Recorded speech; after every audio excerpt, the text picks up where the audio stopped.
من يهده الله فلا مضل له ومن يضلل فلا هادي له أشهد أن لا إله إلا الله وحده لا شريك له وأشهد أن محمدا عبده ورسوله اللهم صل وسلم على نبينا محمد وعلى آله وصحبه ومن تبعهم بإحسان إلى يوم الدين أما بعد.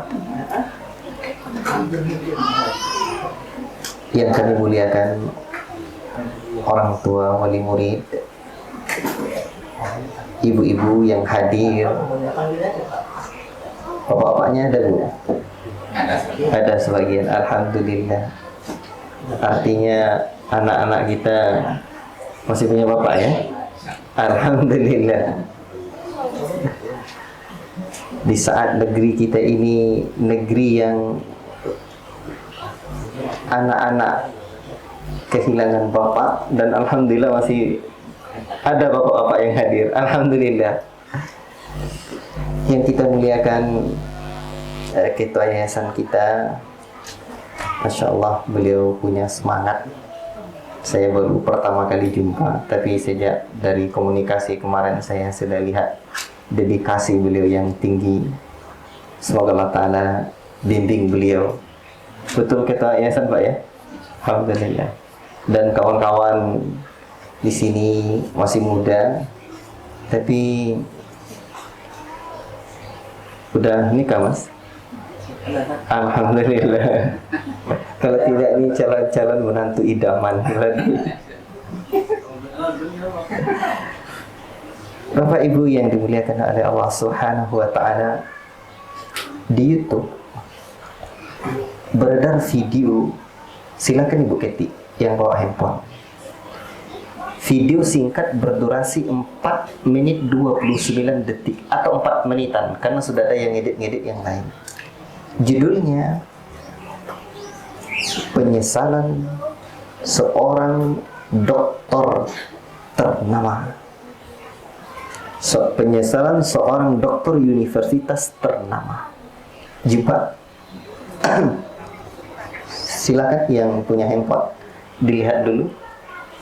Penyesalan seorang dokter universitas ternama. Jumpa Ustaz? 4 menit 29 detik. Video ini nanti silakan dengar ya, dengar sekarang. Video ini adalah wallahu ta'ala a'lam apakah sahih atau tidak. Yang jelas yang seperti ini untuk ibrah saja, pelajaran bagi kita. Isinya adalah seorang dokter. Dokter itu berarti S3. Baik. Di universitas ternama di negeri tercinta ini, ia menyampaikan penyesalannya kepada publik, kepada orang ramai, orang banyak. Kenapa? Padahal beliau sudah sukses mendidik 3 orang anaknya kuliah di luar negeri. Bahkan beliau menulis 1 buku kiat sukses mendidik anak sukses kuliah di luar negeri. Bayangkan. Kira-kira mau nggak Bu? Punya anak kuliah di luar negeri, mau nggak kira-kira? Mantap kan? Anak saya sekarang di sini, nanti orang masuk rumah kita, wih, terlihat ini anak saya nih. Senang, apalagi kalau udah bisa ibu-ibu yang punya Facebook, anak pertama sudah di sini, anak kedua sudah, Masya Allah, sudah bekerja, baru lulus, anak ketiga, Masya Allah, nilainya luar biasa, senang. Tapi dokter ini nyesel. Bahkan bukan hanya nyesel mendidik anaknya di luar negeri saja, menyesal dan menarik peredaran buku yang sudah diikuti oleh banyak orang. Yang dulu beliau buat seminarnya, buat pelatihannya, kiat sukses mendidik anak kuliah di luar negeri. Buku itu beliau suruh untuk ditarik kembali peredarannya. Kira-kira gimana? Seorang dokter, dosen di universitas ternama, nulis buku kiat sukses didik anak, karena beliau sudah sukses.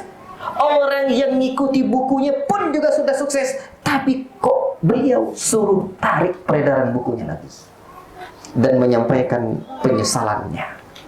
Berawal, berarti kan kita penasaran gimana ceritanya. Berawal ketika Allah Ta'ala uji hidup beliau dengan istrinya yang jatuh sakit. Yang namanya ayah dan emak, ibu, ketika sakit tentulah rindu dengan anak-anak, buah hati belahan jantung. Anak yang dulu ketika sekolah biar kita makan cuma dengan sambal, kalau bahasa kami pila dolacan. Digiling cabai itu, dikasih belacan. Bahasa kami namanya pila dolacan, dipipila do kasih belacan. Nah, itu maknanya. Nah, tapi asal anak kita bisa makan dengan makanan yang enak. Maka bapak ini, dokter ini pun menghubungi anak pertamanya. Telah bekerja di Amerika. Hebat itu. Di Amerika. Dan ternyata sang anak tidak bisa pulang. Katanya ada meeting yang tidak bisa ditinggalkan. Meeting. Ditelepon anak kedua, ternyata sedang ujian, sehingga tidak bisa kembali ke Indonesia menengok, menjenguk ibunya yang sedang sakit. Dan ternyata anak ketiga baru saja diterima bekerja di sebuah perusahaan IT ternama, dan katanya sebagai karyawan baru tidak bisa meninggalkan pekerjaan karena alasan keluarga. Apa yang terjadi? Akhirnya ibu anak-anak mereka, ibu anak-anak ini, istri dari dokter ini meninggal dunia tanpa satu orang pun dari ketiga anaknya yang sudah sukses di luar negeri itu bisa mendampingi dan melihat ibunya di saat sekarat. Bahkan ketika sudah dikuburkan juga anaknya tidak bisa datang. Kira-kira gimana? La ilaha illallah. Wajar beliau terjun, wajar beliau sedih. Kebahagiaan hati seorang ayah, seorang ibu. Bentar, tadi saya mulai jam berapa? Jadi kalau nggak diingatkan bahaya. Anggap udah 3 menit atau 5 menit ya. Nah, insya Allah. Waktu saya cuma sampai setengah 10. Setengah 11. Ini jam bukan jam mati. Nah, insya Allah saya punya waktu sampai 10.15. Baik. Kebahagiaan seorang ibu terbesar akan diketahuinya di saat-saat dia sakarat, di saat dia akan meninggal dunia. Anak-anak yang terdidiknya selama ini datang menuntunnya, mengingatkan untuk sabar, mentalkinkan la ilaha illallah. Saya baru kehilangan adik kandung saya perempuan bulan Ramadan kemarin. Saya lihat, saya rasakan dadanya panas.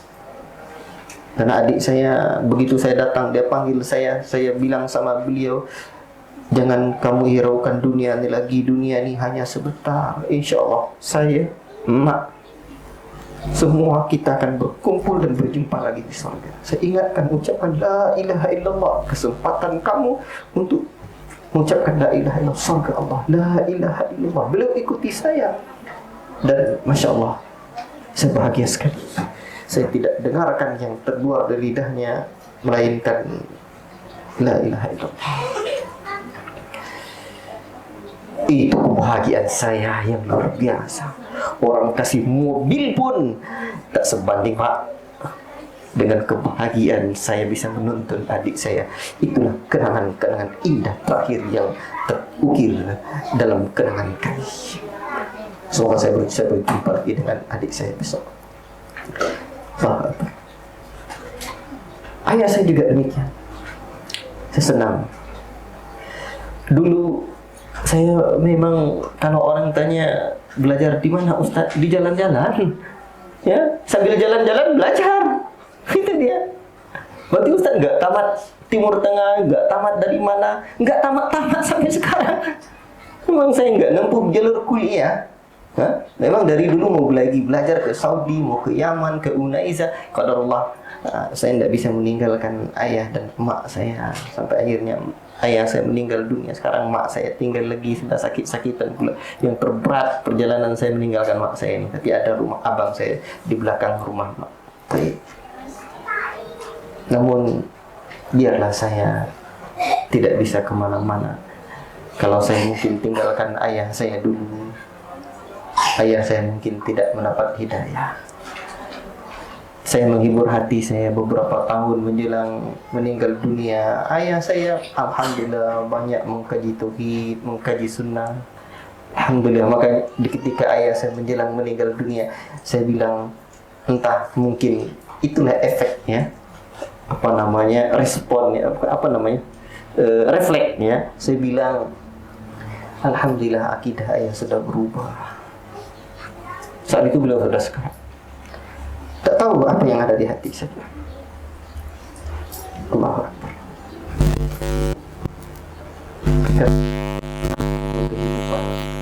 Allah Ta'ala katakan, wala tamutunna illa wa antum muslimun. Jangan sekali-kali kalian mati, dan semua kita akan mati nanti. Tidak ada yang tak mati illa wa antum muslimun, kecuali kalian mati dalam keadaan menjadi muslim sejati.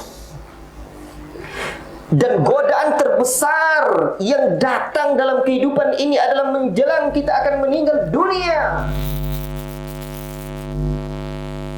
Iblis dengan segala tipu daya yang akan menggoda. La ilaha illallah. Akankah kita tinggalkan dunia ini dalam keadaan dimurkai Allah? Ya Allah. Ada beberapa rahasia Allah tentang kematian. Satu, kapan waktunya. Dua, di mana tempatnya. Tiga, apa penyebabnya. Ini tidak terlalu penting sesungguhnya. Yang teramat sangat penting adalah mati solehkah kita atau mati toleh. Mati Allah dalam keadaan Allah ridhoikah atau mati dalam keadaan Allah murkai. Kita berharap, ya ayyatuhan nafsul mutmainnah, irji'i ila rabbiki radiyatan mardiyah, fadkhuli fi ibadi wadkhuli jannati. Wahai jiwa yang tenang, jiwa yang tenang, nafsu mutmainnah, kembalilah kamu kepada Rabbmu. Fadkhuli fi ibadi, masuklah kamu ke dalam golongan hamba-Ku, hamba Allah yang Allah ridhoi. Wadkhuli jannati, dan masuklah kamu ke dalam surga-Ku. Allahu Akbar. Dan kita punya anak, kita berharap anak kita kelak kita akan bisa berjumpa lagi di sorga. Cita-cita keluarga yang paling mulia, sosok suami, sosok istri, ayah dan bunda, anak-anak kita semua bercita-cita berkumpul lagi di sorga. Sepakat, Bu?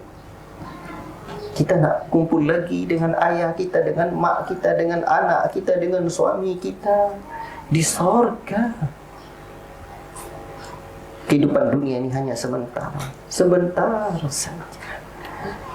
Maka yang akan menyelamatkan kita di sejak dunia hingga akhirat ini apa? Allah Ta'ala sudah katakan, ya ayyuhalladzina amanu qu anfusakum wa ahlikum nara. Wahai sekalian orang-orang yang beriman, peliharalah dirimu dan keluargamu dari apa? Siksa neraka. Sebab hidup kita di hari akhirat kelak kalau tidak surga, neraka. Tidak ada manzilatun baina manzilatain, satu tempat di antara dua tempat antara surga dan neraka. Tidak ada. Dan ketika menyebutkan tentang firman Allah dalam surat At-Tahrim ayat yang ke-6 ini, Ali bin Abi Thalib menyebutkan, allimuhum mu'addibuhum, ajarkan mereka ilmu, tanamkan mereka adab. Ajib. Dan pendidikan Islam seperti disebutkan oleh Umar bin Khattab, konsepnya ta'addabu thumma ta'allamu, tanamkan adab, ajarkan ilmu. Makanya dalam waktu yang 20 menit ini kita bahas sedikit, sebenarnya hanya sekedar mengingatkan kita bersama pendidikan adab untuk anak hebat. Mau tak jadi anak kita jadi anak hebat, Bu? Hah? Anak hebat, anak yang beradab. Dan adab itu cakupannya luas. Adab kepada Allah, adab kepada Nabi, adab kepada para sahabat Nabi, pada ulama, adab kepada orang tua. Berarti anak doktor yang 3 orang tak pulang-pulang tadi, sibuk dengan pekerjaan dan kuliahnya, tak hirau dia dengan kondisi itu, akhirnya mak dia meninggal dunia. La ilaha illallah. Kalau pergi belajar menuntut ilmu agama, mungkin dapat pahala juga ayah maknya. Kemarin saya hibur mak saya, Karena dulu yang mendidik saya ayah saya, mendidik saya dulu mak saya. InsyaAllah ayah dapat pahala juga. Perjalanan saya ini, saya ceramah di mana-mana, mak. InsyaAllah. Bahkan saya, ibu-ibu senang sekali. Ayah saya dulu mendidik saya tak gratis. Walaupun saya membuat pesantren gratis dan sekolah-sekolah gratis, tapi saya bahagia. Ayah saya dulu tak mendidik saya gratis. Di sini gratis, tak? Bayar. Buat bayar mahal, Ustaz. Kenapa? Karena saya bilang begini. Alhamdulillah, ya, ayah saya sekarang dapat pahala. Kalau sempat gratis donatur yang dapat pahala. Saya sekarang ceramah-ceramah. Dulu ayah saya kasih saya makan antar saya. Ajib. Bahkan saya, karena saya sayang kena pada ayah saya ini. Hari-hari saya sering merindukan ayah saya. Ya, saya teringat ayah saya. Saya semangat pergi ceramah karena dulu ayah saya suka kalau saya pergi ceramah, kalau ayah saya ngantar saya dulu pergi belajar. Masya Allah. Dulu ayah saya orang dia kerja pedagang. Dia pedagang, manggul semen kena tak ada karyawan, sampai pada semen terakhir yang dibongkarnya itu bunyi pinggangnya, gelap pandangannya. Balik, pergi dia ke belakang, entah tidur dulu atau ke WC dulu, ke kamar mandi dulu. Dan qadarullah, ayah saya mengeluarkan darah ketika itu. Saya teringat ini. Atas semua darah dan tetesan keringat ayah saya akan balas perjuangannya. Itu tekad saya. Ayah saya juga pernah antar saya waktu sekolah. Dan ayah saya bawa motor, sepeda motor. Orang sini bilang Honda, ya. Samalah dengan saya di daerah kami di sana. Ya, walaupun mereknya tak Honda. Dan ayah saya ngantuk sampai di beberapa menit ayah saya menabrak jembatan di pinggir jalan tersebut. La ilaha illallah. Jatuh. Allahul musta'an. Ayah saya bertongkat jalannya beberapa pekan dan la ilaha illallah. Motornya pun terpaksa diperbaiki ke Pekanbaru. Atas semua derita, tetesan keringat, tetesan air mata, tetesan darah yang telah pernah ada dalam sejarah perjuangan ayah saya membalasnya. Bu, ibu mau menyesal seperti dokter tadi? Atau ibu mau anak-anak ibu nanti punya kenangan indah dengan ibu dan ayahnya seperti hari ini? Allah alhamdulillah kasih kami karunia, saya punya kenangan dengan ayah saya, dengan mak saya. Dulu antar saya ke pondok, kadang apapun dikirim ke pondok. Saya kadang dapat rendang ayam, saya gigit, ternyata lengkuas saya kira daging. Tapi saya rindu dengan lengkuas yang saya gigit itu, betul. Allahu Akbar, pengen saya mengulang rasa itu, kenangan itu. Dan Masya Allah, di negeri kita bernama Indonesia Raya ini, tujuan pendidikan nasional itu luar biasa. Di dalam pasal 31, kalau nggak percaya coba cek. Pasal 31 ayat ketiga C berbunyi tujuan pendidikan nasional Undang-Undang Dasar 1945 itu, pemerintah mengusahakan satu sistem pendidikan nasional untuk meningkatkan, berarti kan tujuan pendidikan nasional, keimanan, ketakwaan, dan akhlak mulia untuk mencerdaskan kehidupan bangsa yang diatur undang-undang. Berarti ada empat tujuan pendidikan nasional. 1, meningkatkan iman. 2, meningkatkan ketakwaan. 3, meningkatkan akhlak mulia. Berarti adab lah nih. Untuk mencerdaskan kehidupan bangsa. Berarti orang beriman, orang bertakwa, orang berakhlak mulia, cerdas. Termasuk juga Tujuannya kecerdasan, bahkan semua ini juga 3 hal ini mencerdaskan pendidikan adab untuk anak hebat. Dulu di zaman Pak Habibie, tahu Pak Habibie Bu ya? Hah? Itu ayahnya Pak Habibie meninggal dunia waktu sholat. Makanya wajar anak beliau lahir seorang pemimpin yang juga cukup soleh. Alhamdulillah, seorang pemimpin yang perlu kita banggakan. Saya ketika Pak Habibie meninggal, saya di antara orang yang bersedih dan meneteskan air mata. Saya merasakan kehilangan sosok anak bangsa yang bermanfaat hidupnya untuk bangsa ini. Tengok hasil karyanya. Apa pesawat yang beliau buat. Hasil disertasinya itu cuma 28 halaman disertasi S3-nya sampai dipakai dunia. Ajib. Allahu Akbar. Dan beliau Pak Habibie ini meninggalnya itu ayahnya waktu sedang salat. La ilaha illallah. Dan apa kata Habibie? Dulu ada istilah yang beliau populerkan dalam pendidikan ini, meningkatkan imtaq dan ibtek. Masih ingat Bu? Imtaq dan iman dan takwa dan ilmu pengetahuan teknologi. La ilaha illallah. Jadi imtaq dulu, baru teknologi. Dalam konsep pendidikan Islam simpel saja. Kalau kita simpulkan hanya ada 3. 1, tanamkan iman dan adab. 2, dahulukan ilmu fardu ain. 3, pilih ilmu fardu kifayah. Ilmu fardu kifayah diantaranya adalah sains dan teknologi sesuai dengan kecenderungan yang dalam masa sekarang bakat dan minat anak. Anak kita mau jadi dokter, silahkan. Mau jadi orang hebat, silahkan. Tapi pastikan ilmu fardu ainnya ada. Apa ilmu fardu ain? Ilmu kalau mati masuk surga. Sebab Allah menyebutkan, jangan kalian sekali-kali jangan mati kecuali mati dalam seorang muslim sejati. Haji.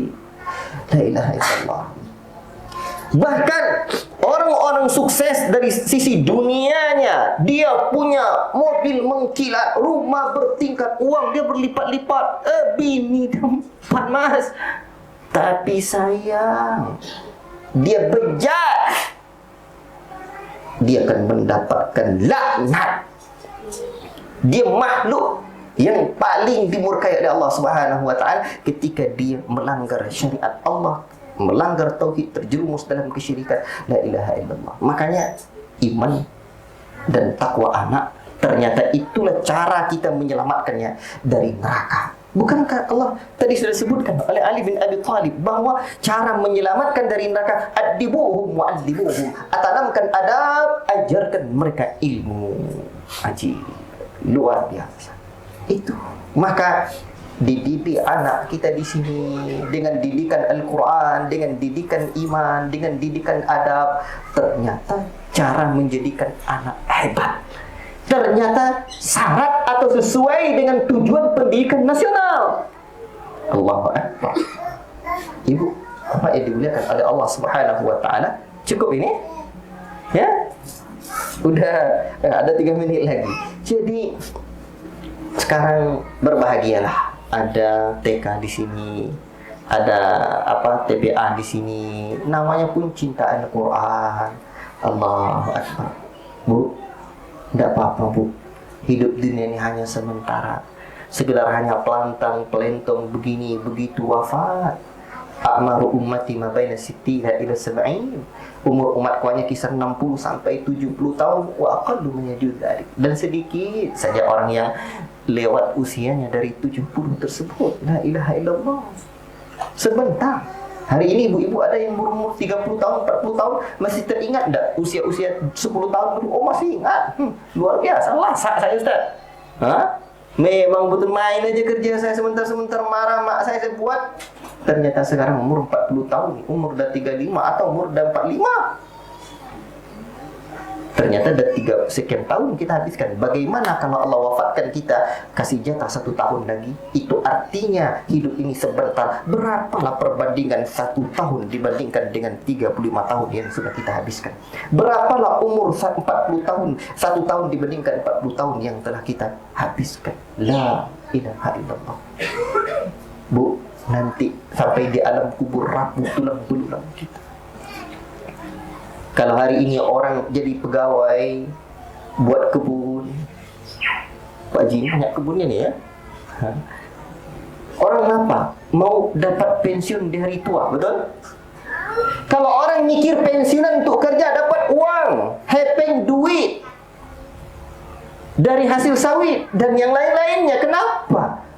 Dari PNS-nya nanti, kalau masih ada honor pensiunnya, kalau masih ada ya, kenapa orang seperti itu? Karena biar dapat nyantai nanti. Kenapa orang tidak memikirkan pensiunan amal? Artinya kita tidak bisa beramal lagi. Idza matal insan inqata'a amaluhu illa min thalathin. Apabila mati manusia ni, terputus segala amalnya kecuali 3 perkara. Ini namanya pensiunan amal. Kita tak bergerak lagi, kita tidak bisa beramal lagi, tapi terus mengalir pahalanya kepada kita. La ilaha illallah. Yang pertama sedekah jariyah, sedekah jariyah.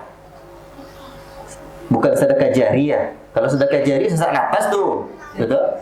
Nah, sedekah jariyah yang terus mengalir pahalanya. Kita infakkan untuk TK ni, kita infakkan untuk masjid, buat SD. Banyak-banyaklah tu. Jangan hanya kasih uang sekolah. Kalau bapak, ibu, walaupun saya buat pendidikan gratis tadi, tapi saya senang ayah saya. Kenapa? Menurut saya, kalau ibu-ibu merasa mahal uang sekolah anaknya, alhamdulillah banyak dapat pahala. Untung tak gratis, pahalanya dikasih sama donatur.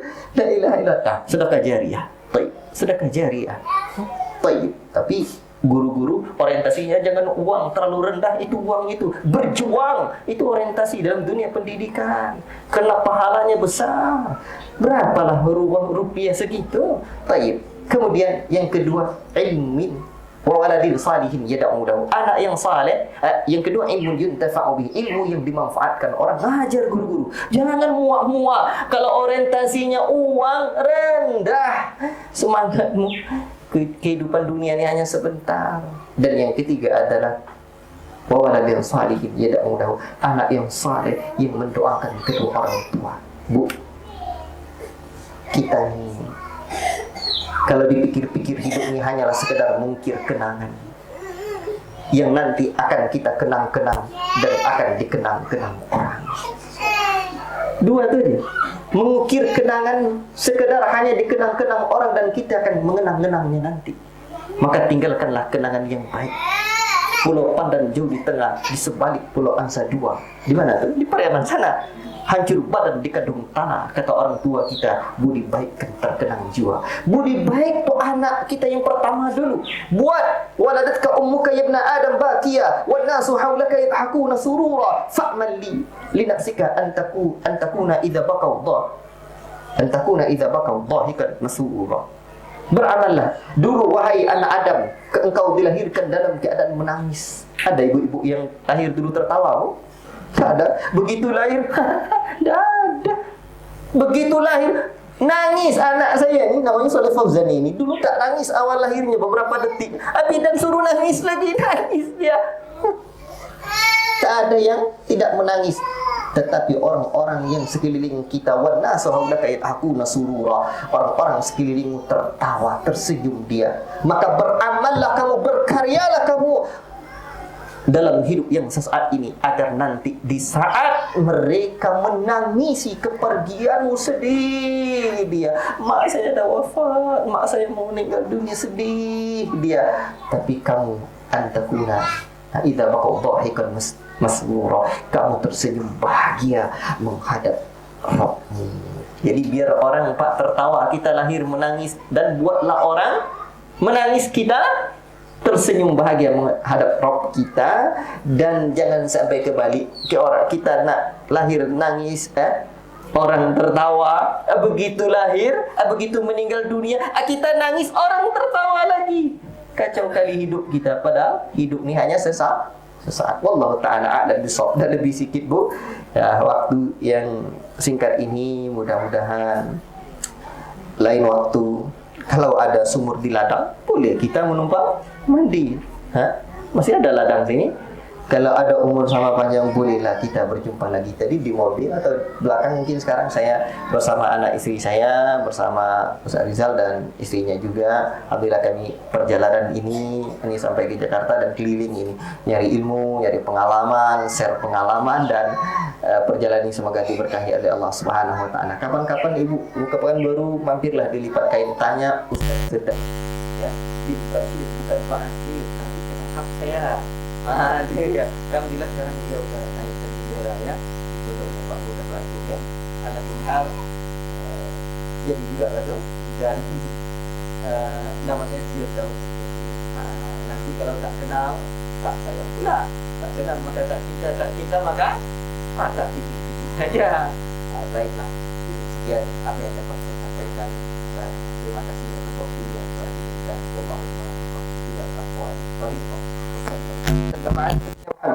Wa ala alihi wa sahbihi ajma'in. Wassalamu alaikum warahmatullahi wabarakatuh.